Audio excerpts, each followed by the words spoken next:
Well, good morning, fellow Democrats. Good morning, fellow Democrats. Okay. We're few in numbers, so you're going to have to be loud this morning, all right? First of all, who's here for the first time? Any new members? Just you, sir? Well, welcome this morning. We're very happy to see you. And we encourage those of you that are here to continue to remember to invite others to join us in the struggle. All right? I'm going to lead us in the Pledge of Allegiance this morning. I am an Air Force veteran, served in the 141st out of McGuire Air Force Base, flying F-4Es. So with that, if you would please stand, we'll start with the Pledge of Allegiance. Here in Greenwood, we emphasize the last two words of the pledge to say that this is something for all of us. So don't be alarmed. Join in with that. I pledge allegiance to the flag of the United States of America and to the republic for which it stands, one nation, under God, indivisible, with liberty and justice for all. Amen. Seems like there's been a lot that's come to pass since we last met, right? How many of you were at the actual Carnell Drummond Dinner? Applause to our coordinators for that event. I think that was a magnificent night. It's one of the best we've ever had. So kudos to Ann and the rest of her committee with that. Some things out of that. How many of you met Sylvia Wright for the first time? How many of you heard her for the first time? And for those of you that were hearing her again, how has her message resonated with you since then? Are we convinced that if our next education leader should have the qualifications she's got? I'm asking you. So experience matters, right? Relevant experience matters. Are we convinced that we need someone that's got the level of commitment and tenacity that she has? Again, we've got a number of candidates running for office who are running for statewide office, but they don't understand that there's an upper state to South Carolina. To them, campaigning is District 1, Columbia, and occasionally Greenville, right? But we're all going to be constituents. So I think it's important that we've got a person like Sylvia Wright who is hitting the campaign trail. She's got a message. She's got the credentials. But what she doesn't have right now is enough of our support. If you look at the latest campaign filings, she's way down in the money. And if you've ever run for office, you know money is the lifeblood. It's what allows you to keep pounding away and getting your message out there. So I say all of that to say this. If you liked Sylvia Wright, if you like what she stands for, if you think that she is indeed the type of person or the person that we need in that job going forward, then I need you to do something about it. I need you, one, to go to her campaign site and contribute. If you can't make an outright donation of $250 to her campaign, then do $25 a month. If you can't do $25 a month, do $15 a month. You set it up through ActBlue, the whole thing gets automatically drafted out of your account, so it's not like anything you've got to labor over every month. When the election ends, it ends automatically, so you don't have to worry about signing up for something that you can't get unsigned up from later on.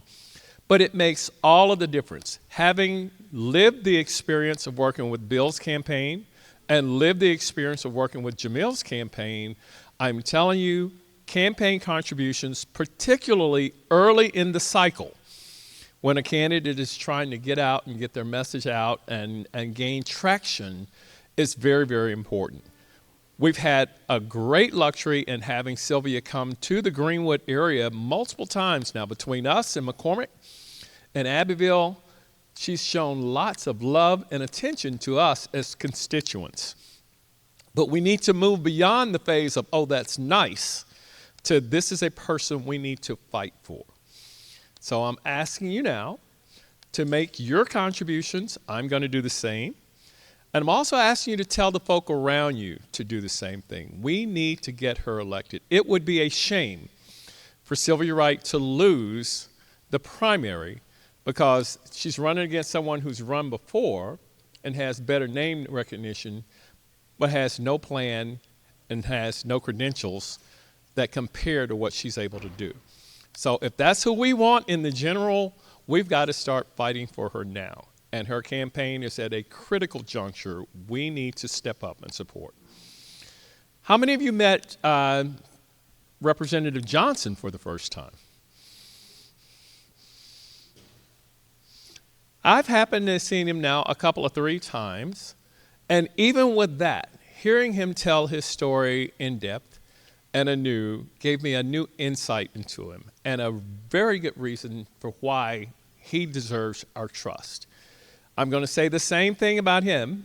He's not in as critical shape right now, but it's a campaign early in the season we need to support. And we need to support not only financially, but we've got to start getting the word out and getting people around us aware of and excited about these candidates. Otherwise, we're going to wind up in a general election again with the same old choices getting to the same results. Any questions or comments? Anything else anyone else want to add on that? Yes. What was her question? When can we vote for them? Well, the primaries are going to be in June. And then the general election itself comes in November. The other person's name is Dr. Jermaine Johnson. Cynthia? Did you have a question? I thought you raised your hand. Oh, Tori. Thanks, guys. He's talking about different candidates. We've all been Wait for the mic, please. frustrated and everything. And I color right on. I'm part of Delta Kappa Gamma. We're the teacher sorority in town. And we have 2 sections of it as well as it's across the state. One of the factors that we're looking at, you do not want the same superintendent in there again. The K through 12 has been taking beatings. And if your grandchildren, your children, etc., are not educated, how will they work? Well, that's kind of the intent of the Republican Party as well as the president, because they want people they can control. But we got to support so that South Carolina rises up higher than 49th up to the upper levels of education in K through 12. So, if possible, whatever you can get money for her, let's do it. I'm going to be talking to the headquarters in Columbia with DKG to see if we can get her a nice big chunk of change. All right.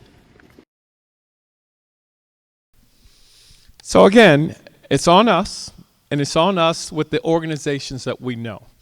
So if you've got organizations that can somehow or another factor into getting the right candidates elected, now's the time to engage. A lot of us think, oh, that's next year, that's in November, maybe that's in June. I'm telling you, with my experience having worked in a campaign, now is the time when people are having to make the decisions about, well, can we sustain this? What are we going to do to keep pushing forward, or how are we going to have to pull things back? If these are the people that you see, that you like, and that you know can make a difference for us, now is the time for us to get engaged, and we need to get that word out. We've just come through Thanksgiving. Anybody have any experiences to relate regarding the each one reach one? Do you have any of those conversations over Thanksgiving with the members of your family?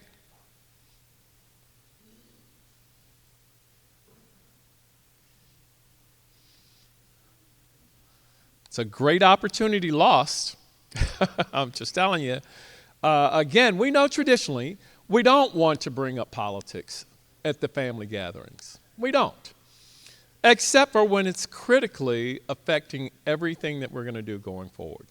I'm not talking about yelling at your family members and slinging slogans at each other. That accomplishes nothing. Remember when we talked about that, we were saying moving people to zero.